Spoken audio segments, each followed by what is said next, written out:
Hello and welcome back to the Hardwood Hoops podcast. This is episode 58 and it is our all-star team selection episode.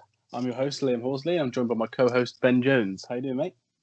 Very well. It's a big episode. Everybody likes an all-star draft. I've teased it on our Twitter, so hopefully we live up to the expectation. For once. No, joking. Well, how are you doing? Because I know I wasn't on the last episode. I have listened to it. It's a very good chat for anyone listening to this who hasn't gone back and listened to it yet. Ben interviewed a friend of ours, Jack, who's a huge Pacers fan, and probably the only Pacers fan I think we both know. It was a very good one. So did you enjoy doing that episode? Yeah, it's good.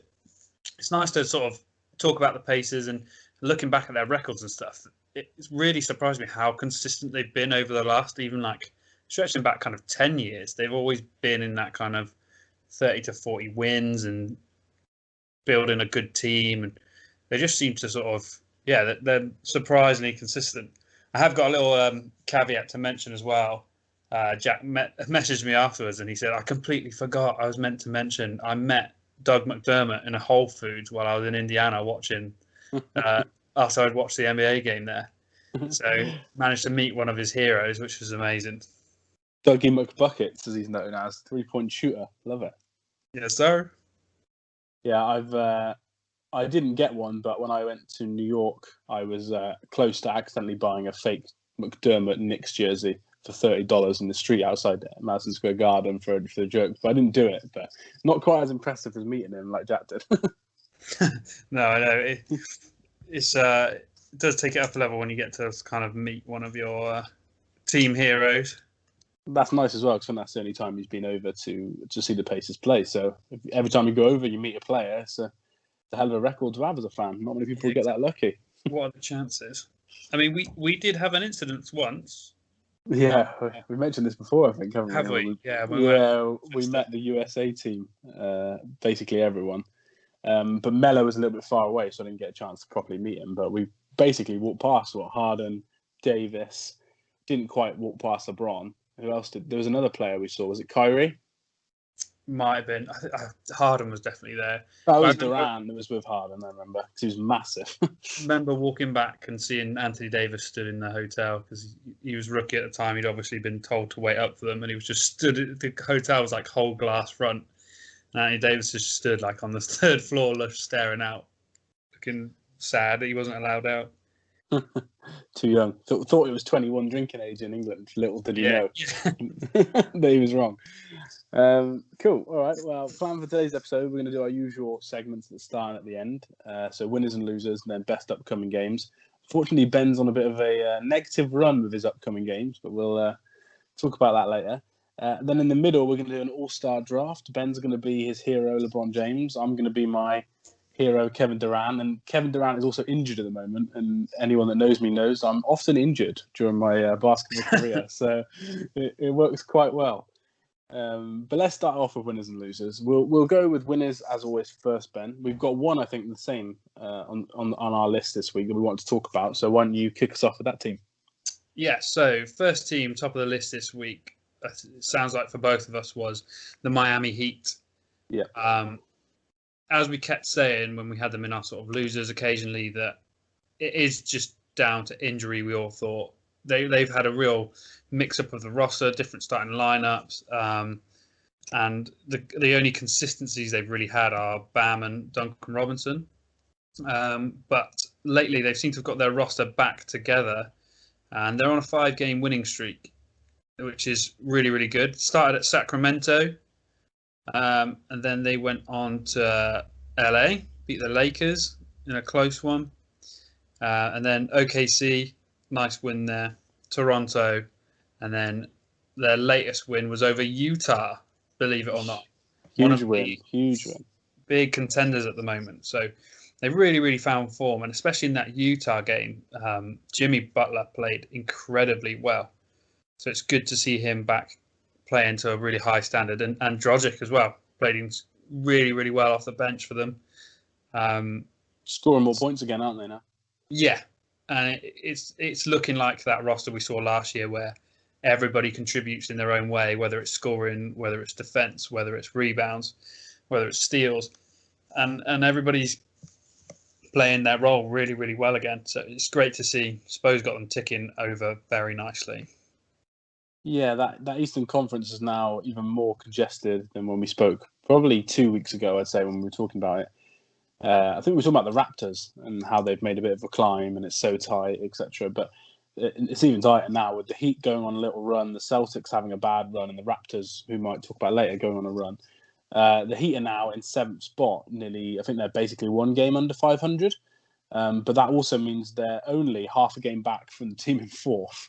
And a few weeks ago, they were 13th in the East. So hell of a rise for them. And the whole East has just gone like it does every year, hasn't it, Ben? Where it seems like every team's at the same level, apart from maybe a top 3, I guess. Yeah, it's absolute madness. And I do really like it, though, because it does keep it exciting the whole way through, because everybody, the whole way through the season, has got something to play for. When it's like this, you kind of don't even need that play-in tournament, because even all the way down to 14th, they're 13 and 21. It's the Cavs, and that's only 4 games back from 5th and 4th. Yeah, It's crazy. Is just obscene. Like there's a slight drop off then to the last place in the Pistons, but this is tight, and the way Miami is rising up the ranks at the moment, you can see them kind of pushing for that 5th or 4th place as they keep on going. Because I don't know, I'd expect them to kind of leapfrog the Knicks at some point. I feel definitely that run will come to an end somewhere, but hey, you never know. Yeah, and I think we both had the Heat scheduled as top 6 teams in the East, and they're looking like that. Do you think this kind of a poor start to the season in a weird way might help them a little bit, because it's meant them having no All-Stars now? They've gone under the radar a little bit. Some of their younger players have got more minutes, and now they're in a position where they can kick on, play their starters, but also their All-Stars will get, 10 days rest now? They won't have to go and play in this game and travel and risk COVID and stuff like that. They'll be able to just have that time off, train as a team. Do you think this could actually help the Heat for the rest of the season? Yeah, it certainly could, especially when you put it like that. Like they're sort of the guys that take up big minutes for them have been out for such a long time. The guys that are on limited minutes or maybe don't get as much playing time as they might want have had that opportunity now. So that was something that Spo said last year, that whenever he calls upon someone from his team, they're ready. And now these guys that haven't played many minutes in the NBA have got substantial minutes under their belts and know what it's like to play in close games, in big games, that if for whatever reason in an important game in the playoffs they are needed and called upon, then there's a higher chance that they might perform. And yeah, it is nice that they're going to have that mid-season break. I mean, everybody likes to be voted in as an all-star. I mean, it looks really good on your sort of resume, and it also boosts your pay packet. But if this kind of extra bit of rest leads to a championship, then so what? Yeah, exactly. And they were the last team out of the bubble with the Lakers, obviously. So they need the rest more than most. Yeah. Cool. Well, let's go on. Before we go on to our next team, actually, Dan from Miami Heat UK is going to be coming on the podcast either this week or next. We'll try and tie down a date, and we're going to discuss some sort of Heat topics. If anyone listening does have a question they want for Dan towards the Heat, then please DM us on Twitter, and we'd be happy to ask him whatever question that people have got. Cool. Well, let's go on to your second team then, because we've got differences now. So let's hear your second team. My second team is a bit of a homer. The Cleveland Cavaliers have popped up on my winners radar this week after being losers for weeks and weeks and weeks. They've managed to put together a tiny little 3-game winning streak, which is so good to see. Again, whenever I talk about them, I'm always torn whether I want them to win or want them to keep tanking. But I think it's good for the morale as a team that they get a win here and there. It started with the Hawks, who we know are struggling still to find consistency. That was only a 1-point win. Then Houston, again, been really struggling, players in and out of the lineups. And then the surprise win was Philadelphia. Cleveland managed to beat the 76ers, which... overtime as well, wasn't it? Yeah, exactly. And I would have loved for Drummond to just come back just to play that one game, just little Drummond Embiid feud. It was really good as well because Embiid and Simmons both played very, very well in that game. Their shooters didn't shoot particularly well. Seth and Danny Green didn't really contribute very much, so I think that's where they fell down. Yeah. Whereas Sexton and Garland were pouring on the points as well. Sexland, as they're known as. Sexland, exactly. And the bigs were getting blocks left, right, and centre. So McGee and Jarrett Allen really, really playing well in that game. So Cleveland, nice to see you again in the winners column.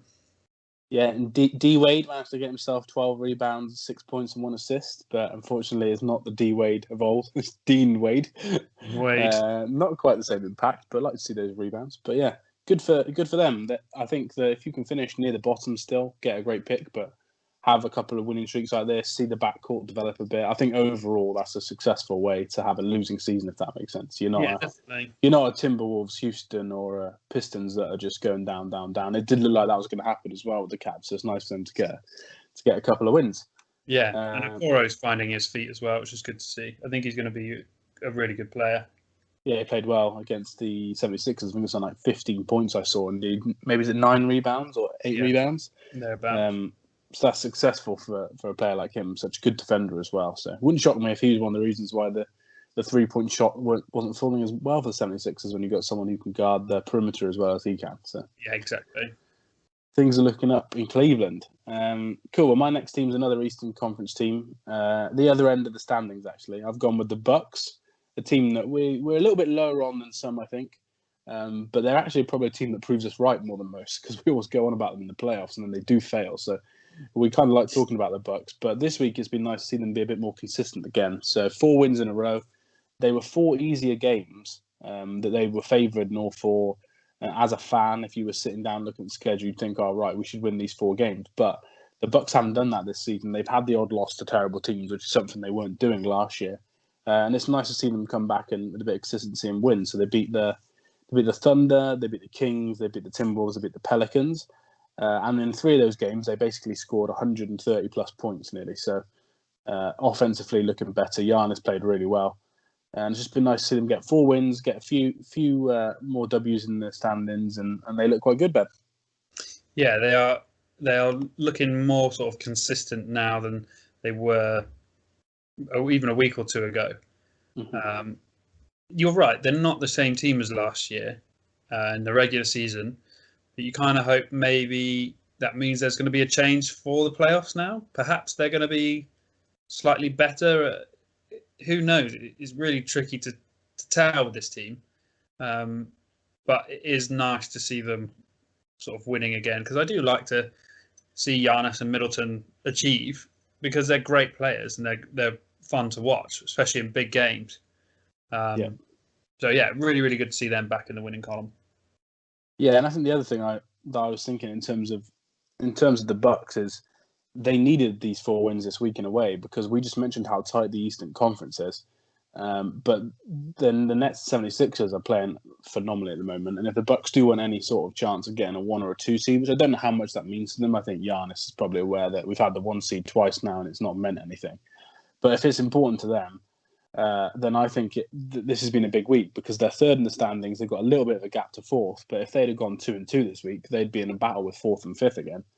And you never know, if you fall to 4th or 5th, you can get a terrible draw in the first round. So I think that it's just been good for them to get a bit more consistency.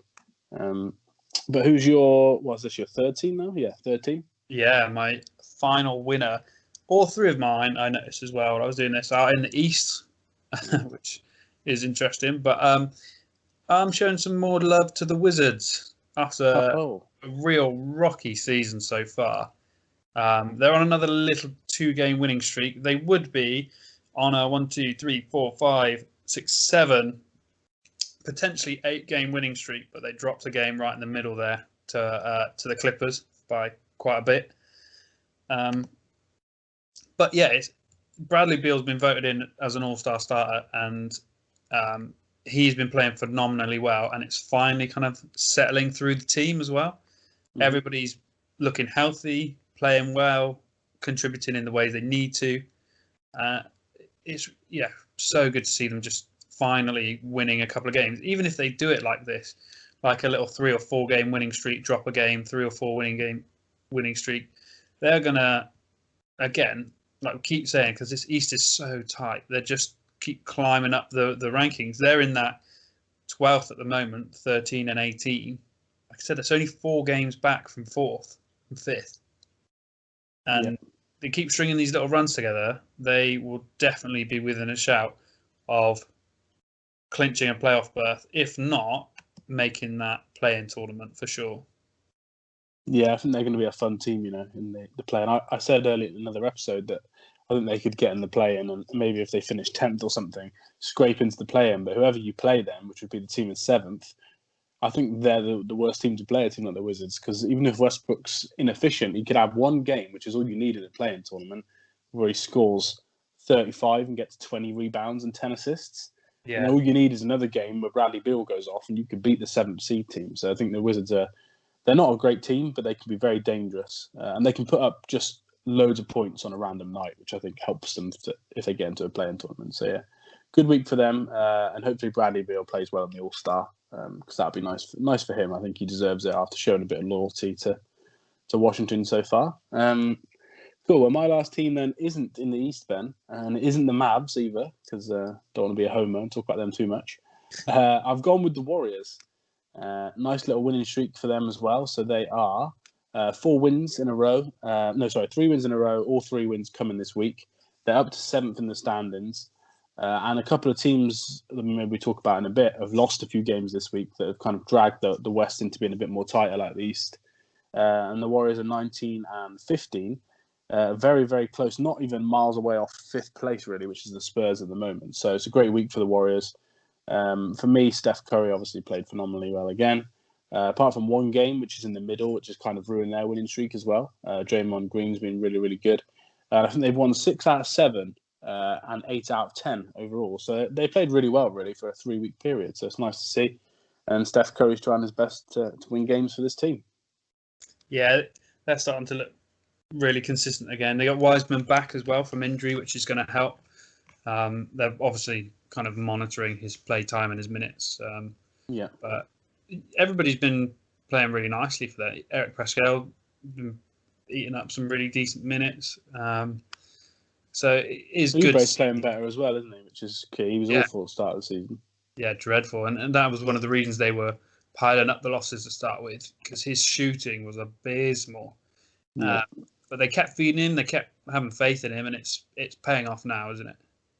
Yeah, definitely. Yeah, they need someone like that. I think even though he's only worth, I think he's getting paid 10 or 15 million this year, his cap hit's something like 100 million due to the luxury tax. So you need him to be hitting open threes, definitely. And also, I didn't write this on the rundown, but it was rumored this week that there were discussions between the Warriors and Mavs for a Porzingis trade that would involve. We're not sure who it involved contract-wise, whether it would be Oubre or whether it would be Wiggins, but there was a rumor that they were trying to pair Porzingis with Steph Curry, and whether the Minnesota pick would have been involved. Mark Cuban's come out and said that we weren't trying to do that, but there's other rumors saying that the Mavs did phone the Warriors and ask if they wanted Porzingis. What are your thoughts on if that was true? What sort of trade that would be, Porzingis to the Warriors, if it ever did happen? I don't know how much they could offer to help sort of improve the Mavs losing Porzingis. I don't know how they can fill that kind of void with what they can offer with the contracts, etc. I mean, I guess the incentive is picks, but that doesn't help you win now with Luka. No, exactly. It's the Warriors pick and the Timberwolves pick for this coming draft, I guess, is what they'd have to offer and try and just match the salary some way, maybe. But I think Draymond Green is the perfect player to play next to Porzingis. Not that I think it will happen. I don't think it will at all. But I think that's something we said before, isn't it? A 4 that can defend, a 4 that can rebound, and a 4 that's strong if the other team's got a big centre. Whether or not you like Draymond or think he's good offensively, because he's not great offensively anymore. But I think he's a perfect defensive player, and so is probably Eric Pascal, actually, off the bench to play with Porzingis. Yeah, that would be quite a good setup. That's what I mean. I can see this benefiting Golden State a lot more than it would the Mavs. Yeah. I don't know if Wiggins fits next to Luka that much, to be honest. No. If it was Wiggins. If it was Wiseman, I don't know how the salaries would match, to be honest. But if it was Wiseman and 2 picks, you'd have to think about it because it would really fix the Mavs long term, but it wouldn't help win now. So it's very, very difficult. But we'll have to see. Mark Cuban said it's not true, but that often means if the owner says it's not true, that they were actually trying to see if they could trade him. Yeah. But we'll have to see. That's our winners anyway. The Warriors. They'd be bigger winner if they had Porzingis, but not yet. Let's pass over to the losers then, and I'll start us off then with a Western Conference team. I picked the first team I picked was the Blazers, Ben, a team we spoke about for 2 weeks in a row now as winners. And I just wanted to ask you, do you think the injuries have finally caught up with them now? 4 losses in a row. They've kind of come back to the pack a little bit in the Western Conference. They're only 1 game ahead now, I think, of the Warriors, who are behind them. The Mavs and I can't remember what other team it was now. The Mavs and the Nuggets have won a few more games and climbed back up the standings. Is this worrying for the Trailblazers, or you think a nice break and maybe some players getting back eventually will just solve the problem for them? I think All-Star will be a real sort of welcome for them. Having a couple of, just over a week, isn't it, to try and get everybody back a bit healthier than they were before. Obviously, some people won't make it back, like Nurkic won't be ready, but and I don't know the full extent of CJ's. Sort of where he's at in terms of his recovery. Who else is out? Zach Collins and Harry Giles. So, yeah, I just love seeing this team fully healthy and playing well together because it is full of some serious talent and it's enjoyable to watch. Especially when you got CJ and Dame going off with Nurkic in the middle, like it's so good to see. And they've been playing really, really, really well, sort of covering those positions and stuff. But there's only sort of so much Dame could do. Because Dame's going to be there consistently, night in, night out, hitting shots. But then it's who's going to step up around him. They've had a couple of games where Melo has just been going off. They've had a couple of games where Gary Trent has been the Gary Trent we saw in the playoffs last year. But it's not going to last, and we're seeing that now. And it is a shame. I don't think they're going to drop so far out of the kind of playoff race. I think they're going to keep getting a couple of wins here and there. So I don't know who they got next. Is that Chicago? And then they've got after the break. Sorry, they've got this week they've got the Hornets, Charlotte, and then Golden State, and then Sacramento. Yeah, but then after the break they've got the Suns, so they've got a couple of hard games and a couple of easy games mixed in. So I think they're going to want to get a couple of wins, aren't they? Just to steady the ship and to try and end this losing streak they're on.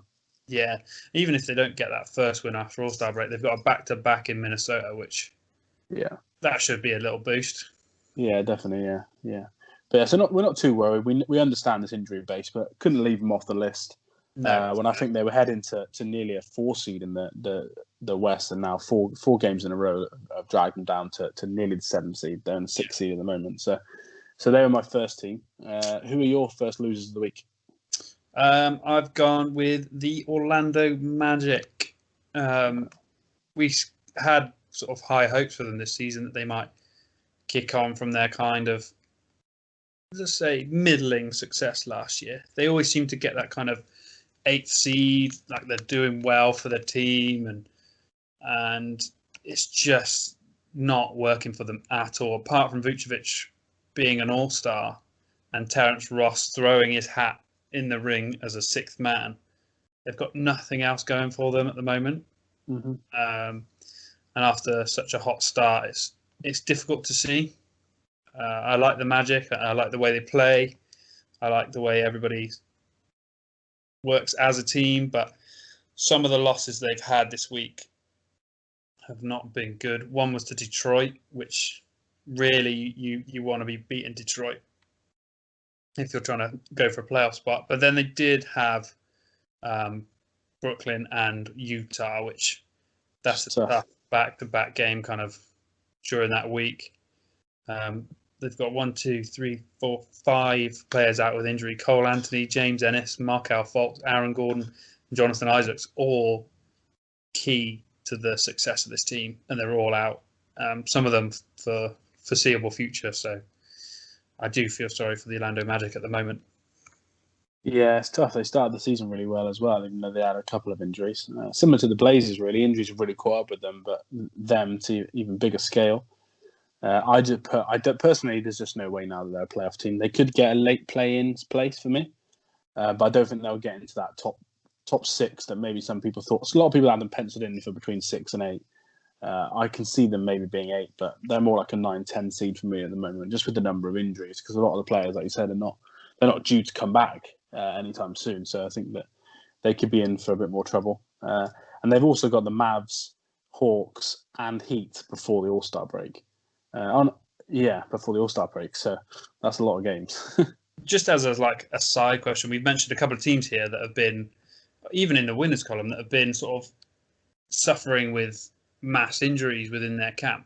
Do you think a lot of it is down to just poor luck, or do you think the kind of regime and the medical staff and those kind of things need to be maybe looked into and changed, or do you think it is all just luck that this player happened to get injured and there was nothing we could do about it?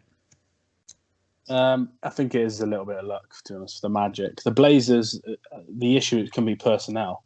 Nurkic is injured a lot, so that's going to happen if you're an injury-prone player, unfortunately. Like Porzingis is, we always mention Porzingis' injuries. That's nothing down to the team. That's him being injured a lot. And if you've got players like that on your roster, it's going to happen. So I think that's the case a little bit more with the Blazers. CJs and Cole Anthony's and Jonathan Isaac, they're just freak injuries, unfortunately. But I think we're seeing more this season due to the amount of games people are playing. I think I read yesterday that Boston Celtics played something like 15 or 14 games in 25 days. And I just think that you're going to see a lot more muscle injuries and knee injuries when that's the case. So I think it's a little bit of everything, to be honest. A little bit of luck, some injury-prone players, and we can't forget that this schedule is really compressed and people are playing probably too many games, potentially. Yeah, it's brutal. Yeah, some of the teams' schedules are bad. The teams that have had COVID breaks have actually maybe helped them in terms of later on in the season, but it's the other teams are having to play a lot of games. Cool. Well, let's go on to my next loser. And this is actually my last losing team of the week. My last one is something a bit different. I won't talk about this team too much because they're a bit of an old faithful on this segment. I've gone with the Timberwolves again. 7-27. They're now on a 7-game losing streak. I think they've lost 3 this week and due to play again this evening. So probably it'd be another loss. But the reason I want to talk about them is because we don't really have a news segment as such. So I'm trying to figure in a couple of bits of news. And the biggest bit of news this week was that the Timberwolves finally fired their coach, Saunders. Certainly me and you've been mentioning for a few weeks now, and they've hired Chris Finch from the Raptors, a coach who they previously interviewed before for the head coaching role. He's almost like a Nick Nurse light. He's coached in Europe. He's been assistant coach for a while in the NBA. Very, very experienced. So I kind of wanted to mention the fact they're on this losing streak, but they have now fired the coach. I'm not quite sure what Chris Finch will do in the short term. His offense is very different, and I think that they almost still want to lose games. So if they can be a bit more competitive, but still get the first pick in the draft, that would be an ideal situation where they can hope Chris Finch can kind of use this offseason to improve the offense and defense and make a stamp on his team.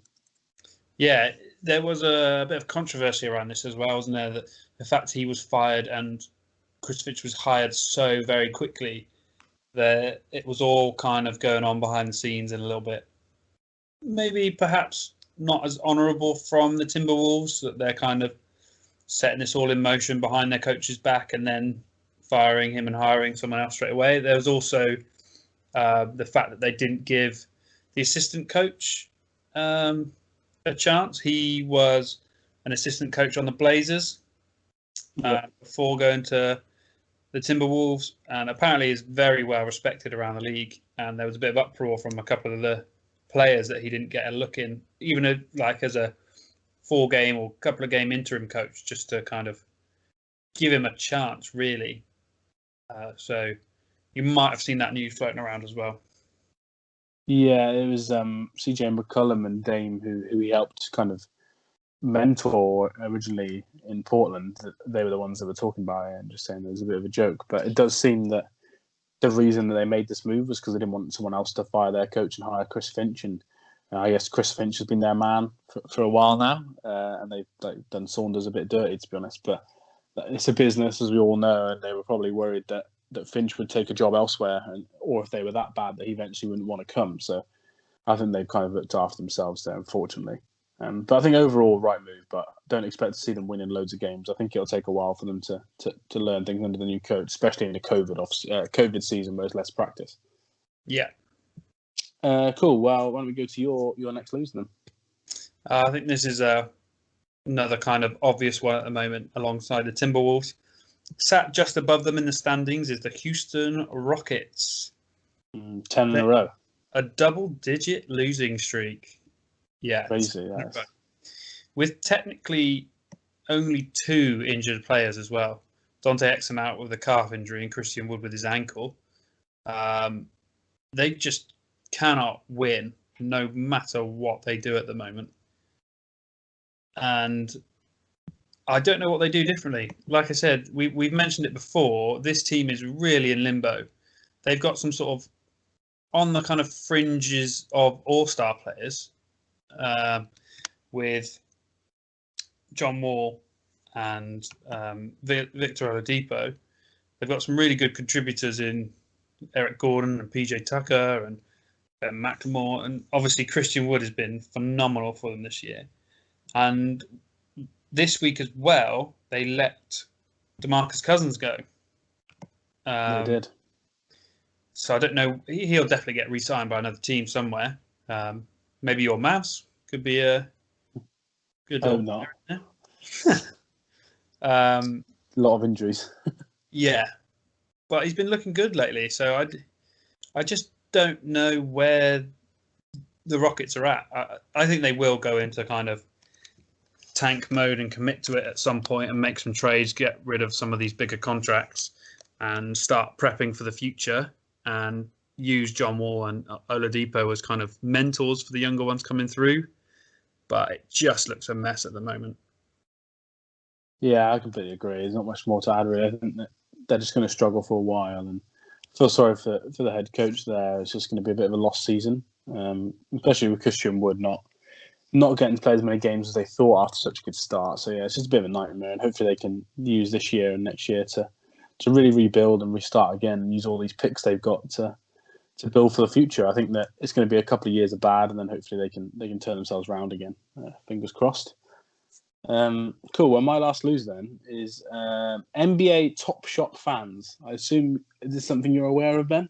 Oh, NBA Top Shot. Have you heard of it before or not? No. Oh, wow. There we go. So NBA Top Shot is a new phenomenon in America. Basically, you collect moments. So it's the almost Bitcoin online version of sports cards. The NBA have run it. It's extremely successful. One moment for LeBron James has already sold for $65,000. Wow. So what you do is you open packs, buy packs, or buy moments, and the moments are clips. So buzzer beaters, blocks, passes, stuff like that.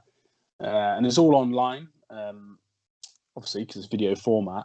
But the reason why it's on the losers list is because the format is amazing, but they didn't realize it was going to be successful as it was. So I was in a queue with 199,000 other people trying to buy a set of $20 packs the other day. There could have been way more people out there. The servers crashed, and it's proven to be really, really popular with the kind of Bitcoin stuff going on at the moment. Everyone loving online, almost market value stuff. I think the Top Shop's going to go crazy.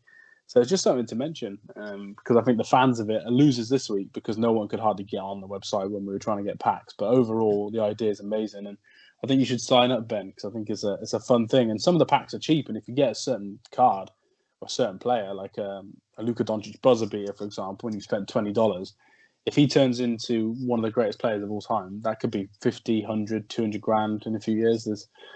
The sky's the limit. Nice. Yeah, I might have to have a little look into that. Yeah, it's very, very good. Like I said, the LeBron moment sold. There's a Ja Morant one that I think was in a $10 pack, and that's been sold for $5,000 already because people think that he's going to be a future superstar. Zion stuff goes for nuts already. So yeah, it's a cool thing, but unfortunately, us fans are losers with it this week because we couldn't get on the website. Cool, and that's also run directly by the NBA as well. If anyone thinks that's a scam or like a weird website, no, the NBA run that themselves. It's their idea, and it's a good one. Cool. Well, why don't we go on to your last loser then? Yeah, my final loser this week, unfortunately, after spending a whole episode talking about them, is the Indiana Pacers. Sorry, Jack. Sorry. They're on a 3-game losing streak after having some time off. I don't know if it was COVID regulations or the weather, but they came back in, played Golden State, they played Boston, and they played the Knicks. Now, it's a tough run up to the Knicks, and you'd kind of hope the Pacers, that's where they'd pick up a win there. But they just couldn't seem to do it, which is a shame. And I really do think the missing link is Karis LeVert. And if they're able to get him back this season, which I'm not sure they will, but it'd be so good to see it. They're obviously missing Malcolm Brogdon and TJ Warren as well. So again, few injuries maybe contributing to the losses here, but I kind of expect, as much as I underrate them, I kind of expect more from them now. So yeah, they're kind of that real middling Eastern team, aren't they? But this week on my losers list. Nice, yeah. Not a good week for them. I don't know what the problem is, to be honest. I think obviously Karis LeVert / Victor Oladipo, like they haven't had either of those players in their lineup for a while now, and it does seem to make a difference. But Sabonis still playing well, but maybe outside shooting wise, Brogdon and Bogdanovic not quite playing as well as maybe they'd once hoped. So yeah, I think for them they're going to be a typical Pacers finish where they finish between 6th and 8th in the East. That wouldn't shock me. Yeah. Cool. All right. Well, that is this week's winners and losers then. Some really good ones there. Also, by the way, I pre-ordered a Top Shot pack whilst we were speaking because I forgot to do it. There's a pre-order option on there. And now we're going to move on to our NBA All-Star Draft. So like we said earlier, Ben is going to be his favourite player, LeBron James. I'm going to be one of my favourite players, Mr. Kevin Durant, with my hamstring injury. Got ice on it as we speak. The rules of the draft, we're going to do it as if we were them. So rather than picking who we want to pick, we're going to pick who we think they're going to pick. And then we're going to see how many we get right on Thursday when they do the draft. And then maybe there'll be a forfeit for the loser or a prize for the loser. We'll have to see. For the winner, sorry. So we'll start with the starters. LeBron James won the vote, so he gets to pick first. But because KD's out, and we're not quite sure how the NBA are going to do it, the last 2 starters left at the end will both go to me as Kevin Durant. I won't get to pick them. They'll just be given to me because that's the only way really to make it 5-on-5 with KD being out. And then when it comes to reserves, Kevin / me will get the first pick of that list, and we'll just go 1 for 1 as normal. So let's kick it off, Ben. Nice. So I feel like channeling my inner LeBron, he'd be like, man, this is tough. There's some good players in this list, man. Whew. Yeah, it's tough, but I'm going to have to take my talents to South... No, sorry, wrong speak. I think LeBron James picks Luka Doncic first. So do I. He loves himself some Luka. Yeah.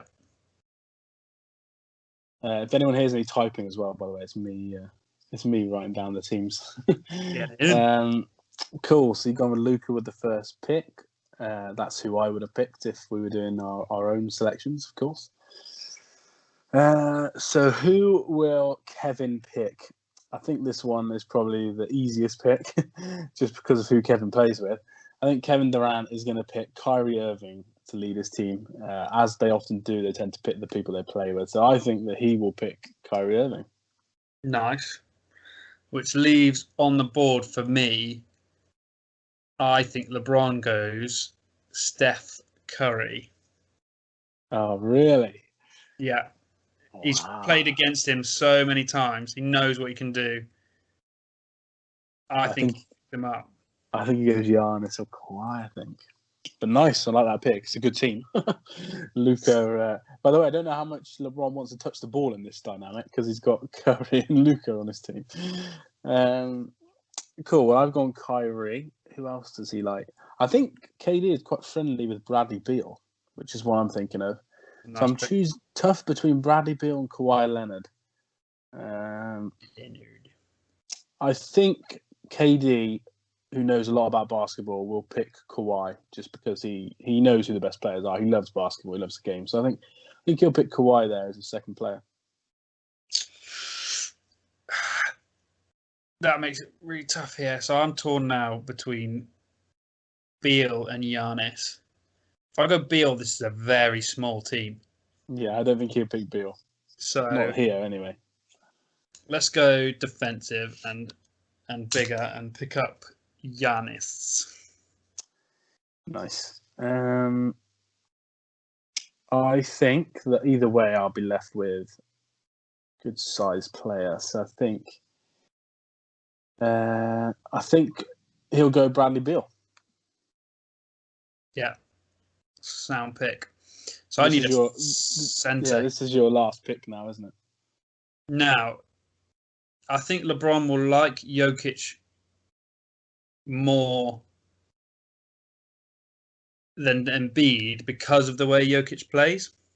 Yeah. But is Embiid better at the moment? I'm going to go with my gut and say he would pick up Jokic. Okay. So that means then that I would get. So I get Embiid. Sorry, you just write down. You get Jokic, but then also the last player on the list we didn't speak about was obviously Jason Tatum, who's a starter now. So that means Tatum would come across to my team then, because he's the last person left to make the teams 5-on-5. So we have LeBron, Luka, Curry, Giannis, and Jokic at the moment versus Kyrie, Kawhi, Beal, Embiid, and Tatum. A little bit of East and West, actually. My team is basically the whole of the East plus Kawhi. Wow. We didn't even think about that. But cool, let's go on to reserves then. So Anthony Davis obviously is out to be replaced by Devin Booker in this one. And then Sabonis has been called up instead of Tatum, I guess, who was a reserve, but he's now a starter due to KD. So this is tough for me. Oh, no, it's not. What am I about? My next pick's going to be tough. This one's easy. This is going to be James Harden again. He's going to keep the Nets together. He wants Kyrie and Harden to get a bit more practice together before he comes back to lead them to a chip. So he's going to go with Harden with the first pick. I think that's an easy pick there. I'm torn between one of his best friends and someone very talented. I think he's going to go talent first. So I think this player is still going to be on the board. So Damian Lillard. Nice. Tell you what, LeBron does not want to handle the ball in your team. He wants to just he wants be that there. shooting around him. He's going to be driving in and kicking. There we go. Cool. Right. I've got quite a lot of wings. Maybe need a guard. So who is KD going to pick here? Let's have a look at the list. KD likes Donovan Mitchell. I've seen him tweet about him before. I think that LeBron will pick Devin Booker at some stage over him, just because of the comments he made. Because between Brown and maybe Mitchell for me, I guess he likes PG as well. I'll go with Paul George. Nice. I think that he'll like Paul George, two-way ability. Yeah, I'll go with Paul George. Okay. This would have been easier if we were picking for ourselves, but I like the fact we're trying to think of what they're going to do. Yeah.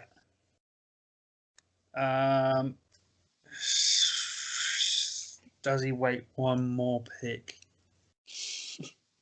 No, I'm going to pick him up. Chris Paul. Nice. Best friends and all that.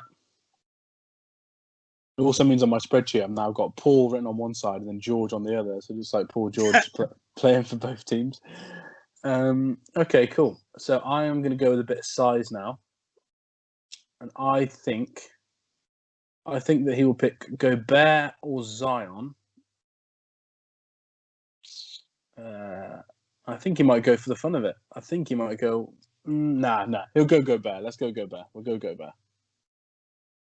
Means I've got Embiid as my starting centre with Gobert coming off the bench, so we've got some shot blocking in there. At which point, I think LeBron would do the same and kind of take the next size. So take Zion. Yeah, I was thinking he might take Zion as well. I think I know who's going to be the last pick on this draft, by the way. So he's gone Zion.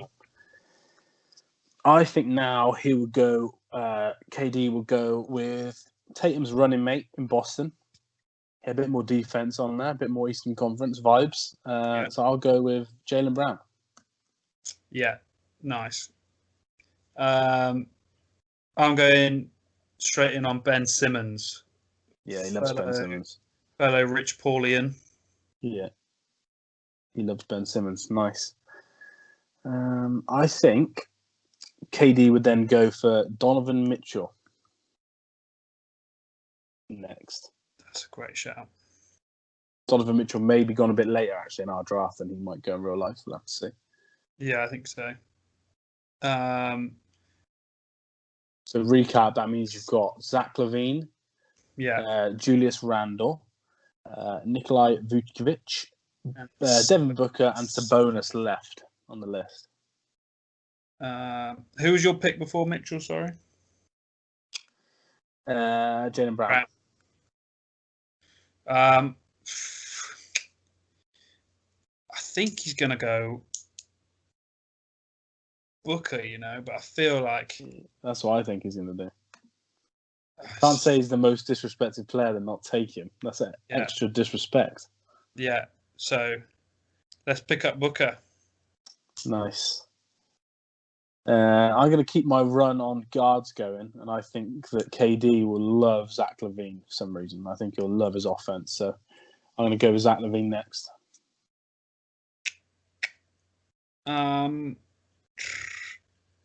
Gonna take the. This is tricky. Randall. We've got 3 bigs left. Yeah. Randall, Vucevic, and Sabonis. I think all from the East. I think he's gonna go Randall. You think? Oh wow, that's what I thought would go last. All right, cool, Randall. So I get the pick I want between the 2 players.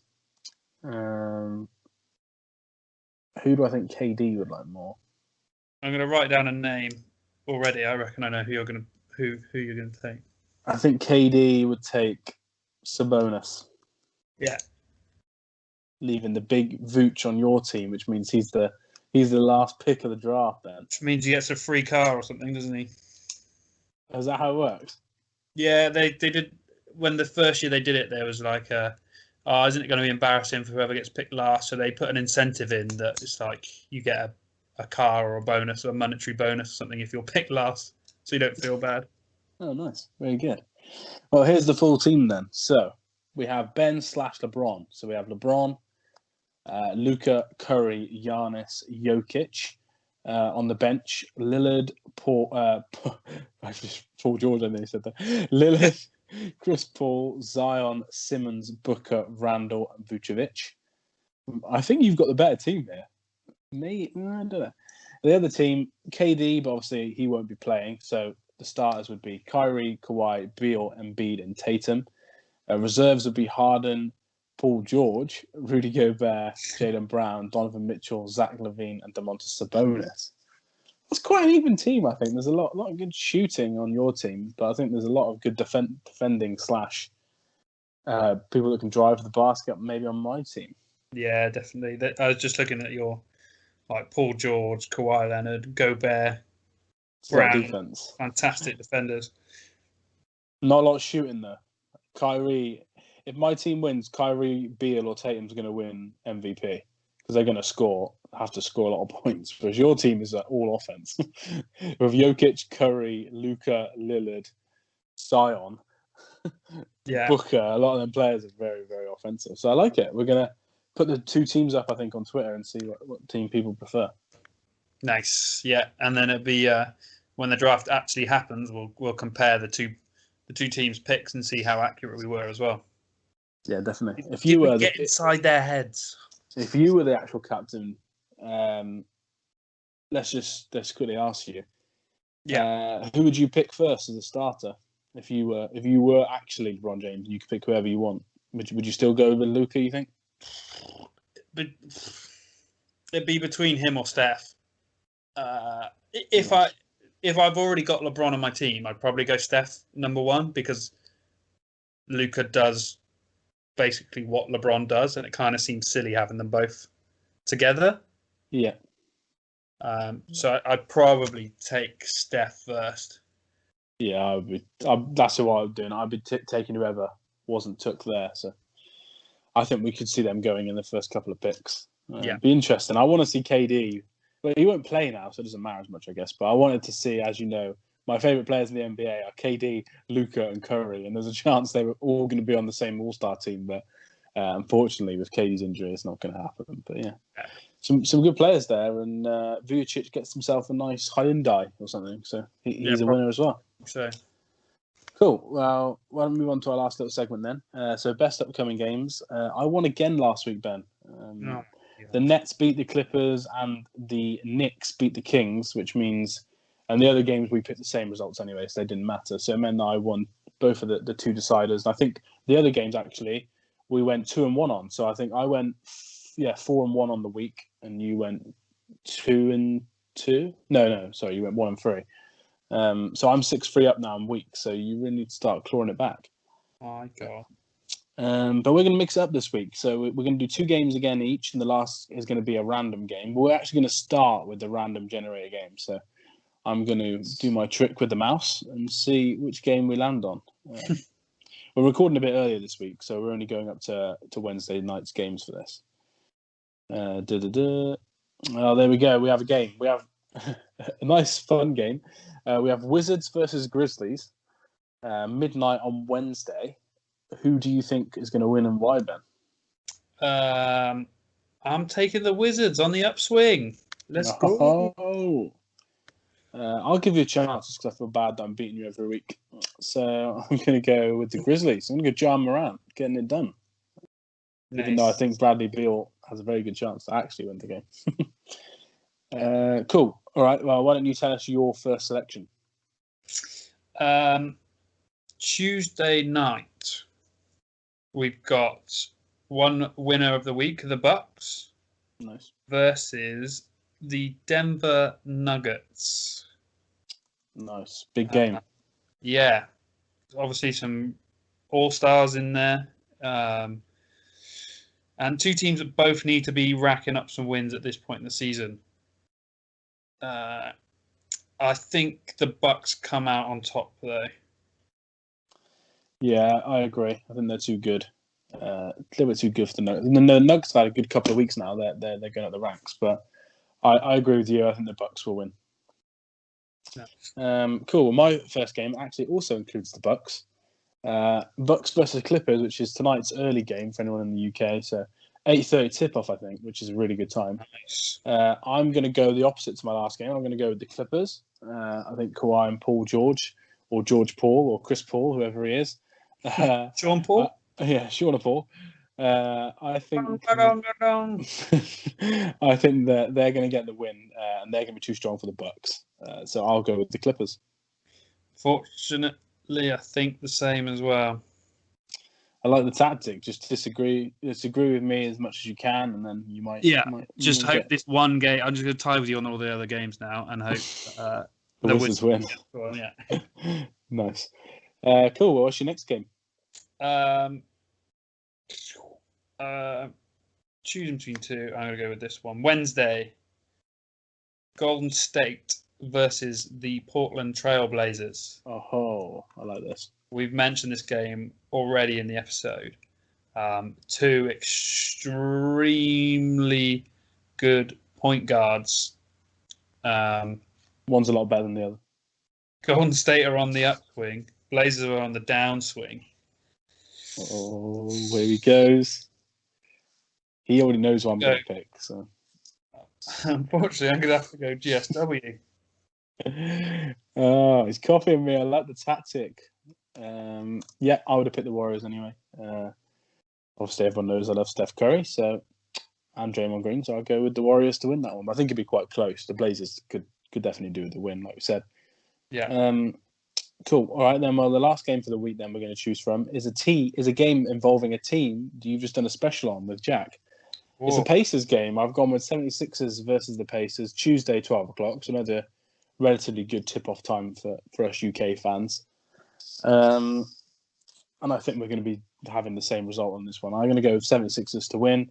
Yeah. I think the Pacers need to bounce back, and they can win games like this. They often do surprise us, which is why you get their results so wrong. But I just think the 76ers are too good, so I'm going to go with them. Yeah, so it's just the random generator that we're differing on this week. Yeah, we are. So the random generator that is my hat, not a mouse, selected Wizards v Grizz. I'm going to go with the Grizz, like we said, and you're going to go with the Wizards, and we're both going to watch that game eagerly to see who wins. Oh, yes. Cool. All right. Well, that is where we're going to leave it. Like I said, we're going to record a bit earlier this week. I think we're going to record on Thursday. Episode will be out Friday. And in that episode, we're going to talk about the 4 days this week that we've got games for, talk about how our predictions have gone. And then we're going to also predict who's going to win the All-Star game and talk about how different our picks were, which probably very different. And then we're also going to predict, I think, aren't we, Ben, who's going to win each event for the skills challenge, the 3-point and the dunk. Yes, yeah, definitely.